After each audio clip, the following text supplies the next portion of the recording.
Assalamualaikum warahmatullahi wabarakatuh. Perkenalkan, nama saya Alika Sasha Faireroni dengan NIM 12 13 62 50 15 dari Prodi Pendidikan Bahasa Mandarin.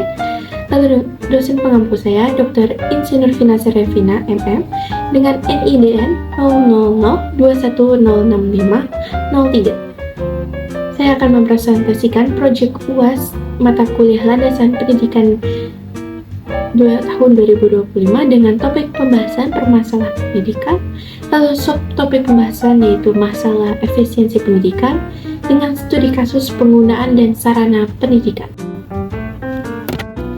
Selanjutnya adalah bagian ringkasan materi. Permasalahan pendidikan terhadap sarana dan prasarana pendidikan umumnya meliputi keterbatasan fasilitas yang memadai, kurangnya perawatan dan pengelolaan sarana prasarana, serta minimnya jumlah ruang kelas, alat ajar, dan tempat penunjang pembelajaran lainnya. Kondisi ini mengakibatkan proses pembelajaran menjadi tidak optimal, menurunkan motivasi belajar siswa, dan menghambat pencapaian tujuan pendidikan. Selain itu, keberadaan sarana dan prasarana yang kurang memenuhi standar juga menyebabkan ketimpangan mutu pendidikan di berbagai daerah, khususnya di wilayah terpencil atau di wilayah 3T. Permasalahan sarana dan prasarana pendidikan yang pertama adalah fasilitas yang minim, seperti ruang kelas bocor, meja dan kursi yang rusak, ruang perpustakaan, laboratorium, dan area bermain yang kurang memadai. Yang kedua adalah kurangnya pengelolaan dan perawatan sarana yang baik, sehingga mempengaruhi kenyamanan guru dan siswa dalam proses belajar mengajar. Kurangnya alat bantu pembelajaran yang efektif seperti alat peraga, buku, dan alat tulis yang memadai. Kondisi ini mengakibatkan pembelajaran tidak berjalan maksimal dan berkelanjutan, serta menimbulkan ketimpangan pendidikan antar daerah. Dampak pada proses pembelajaran, yang pertama adalah proses pembelajaran menjadi kurang efektif dan menarik yang mengakibatkan penurunan prestasi dan motivasi siswa. Yang kedua, ada gangguan dalam pelaksanaan pembelajaran karena keterbatasan sarana prasarana yang mengarah pada kurang optimalnya penggunaan media pembelajaran. Yang terakhir adalah sulitnya mencapai tujuan pendidikan nasional karena sarana dan prasarana yang tidak memadai. Selanjutnya adalah learning outcomes. Peserta didik mampu menunjukkan peningkatan hasil belajar dan motivasi belajar yang lebih tinggi karena lingkungan belajar yang kondusif.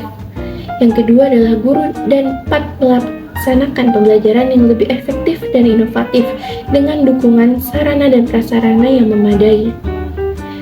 Selanjutnya terwujudnya kesetaraan mutu pendidikan antar wilayah dengan pengelolaan sarana dan prasarana yang optimal.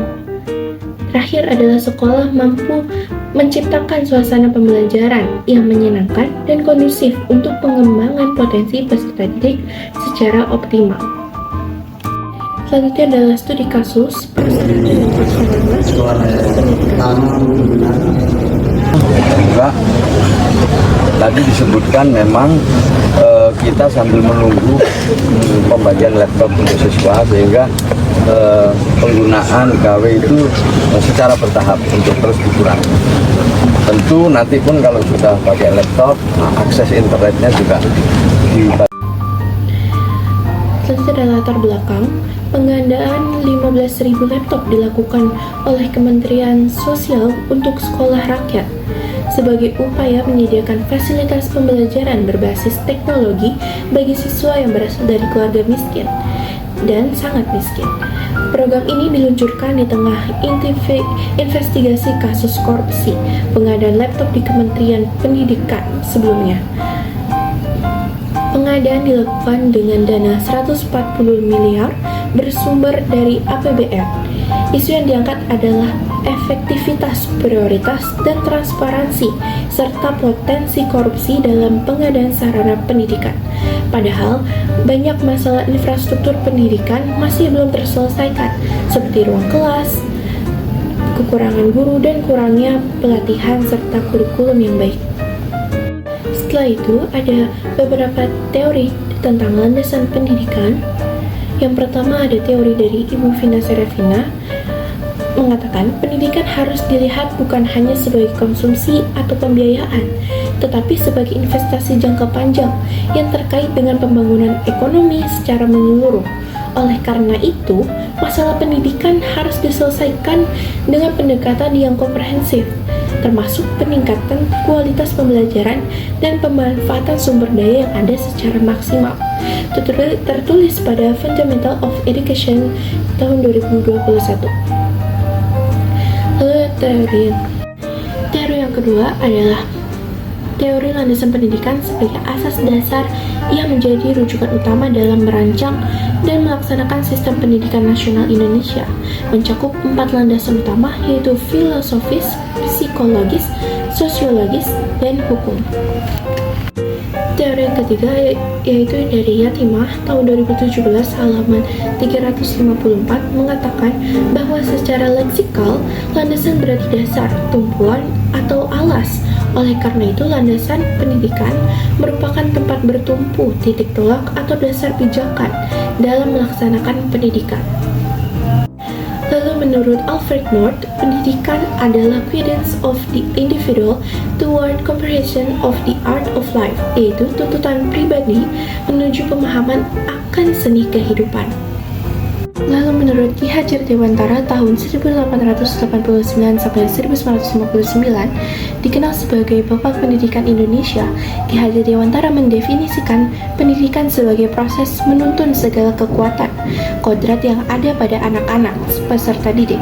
Tujuannya adalah agar mereka sebagai manusia dan sebagai anggota masyarakat dapat mencapai keselamatan dan kebahagiaan setinggi-tingginya.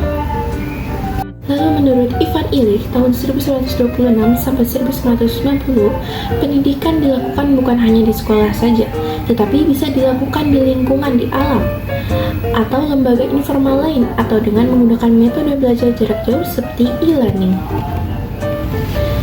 Lalu pendidikan menurut UU Sidiknas nomor 20 tahun 2003 adalah usaha secara sadar dan terencana untuk mewujudkan suasana belajar dan proses pembelajaran agar peserta didik secara aktif mengembangkan potensi dirinya untuk memiliki kekuatan spiritual, keagamaan, pengendalian diri, kepribadian, kecerdasan, akhlak mulia, serta keterampilan yang diperlukan dirinya dan masyarakat. Selanjutnya di bagian input masalah, yang pertama adalah alokasi dana besar untuk pengadaan laptop, sementara masalah mendasar seperti infrastruktur sekolah rusak, pelatihan guru, kesehatan lingkungan belum teratasi. Yang kedua adalah kekhawatiran akan penyimpangan dan korupsi dalam pengadaan barang, kurangnya keterlibatan sekolah dalam proses pengadaan, dan yang terakhir adalah kebutuhan siswa terhadap sarana pembelajaran berbasis teknologi dan lingkungan belajar yang nyaman. Dalam proses penyelesaian masalah, kementerian melakukan pengadaan laptop secara terpusat dan berjanji transparansi dengan pendampingan penegak hukum. Lalu kepala sekolah dan guru mengharapkan pelatihan guru, pelatihan kapasitas, dan penguatan kurikulum agar proses digitalisasi berjalan maksimal. Yang ketiga adalah riset dari ICW dan Kopel mendorong realokasi anggaran ke infrastruktur dan kebutuhan dasar seperti ruang kelas, sanitasi, listrik, dan buku. Dan yang terakhir adalah pemerintah menjadwalkan pelatihan dan literat guru untuk meningkatkan kapasitas pembelajaran. Dalam output masalah, siswa mendapatkan laptop di sekolah untuk menunjang pembelajaran berbasis LMS. Yang kedua, ada kekhawatiran prioritas salah dalam alokasi dana sehingga banyak sekolah masih kekurangan sarana pokok seperti infrastruktur sekolah. Lalu potensi korupsi tetap ada bila sistem pengadaan dan pengawasan belum maksimal. Dan yang terakhir adalah kesempatan mempercepat proses digitalisasi pendidikan jika didukung pelatihan dan ekosistem pendidikan yang baik. Selanjutnya feedback, yang pertama adalah evaluasi kembali prioritas penggunaan anggaran pendidikan. Utamakan kebutuhan dasar seperti infrastruktur dan pelatihan guru. Lalu libatkan sekolah dan komunitas pendidikan dalam perencanaan dan pengadaan. Yang ketiga adalah sistem lelang dan pengadaan harus benar-benar terbuka dan dapat diakses publik. Selanjutnya, penguatan kurikulum dan pelatihan guru adalah kunci kesuksesan digitalisasi pembelajaran. Dan yang terakhir adalah audit berkala dan mekanisme laporan masyarakat dalam setiap proses pengadaan. Kesimpulannya adalah pengadaan laptop untuk sekolah rakyat adalah program dengan niat baik, mempercepat pemerataan pendidikan teknologi. Namun, pelaksanaannya harus dikawal agar tidak menjadi celah korupsi dan salah prioritas. Diwujudkan melalui transparansi, pengawasan yang efektif, dan realokasi anggaran pada kebutuhan pendidikan mendasar. Efektivitas program bergantung pada sinergi antara sarana teknologi, pelatihan guru, dan perbaikan infrastruktur pendidikan. Mulai sekarang, bukan nanti. Sekian dari saya, kurang lebihnya mohon maaf. Wassalamualaikum warahmatullahi wabarakatuh.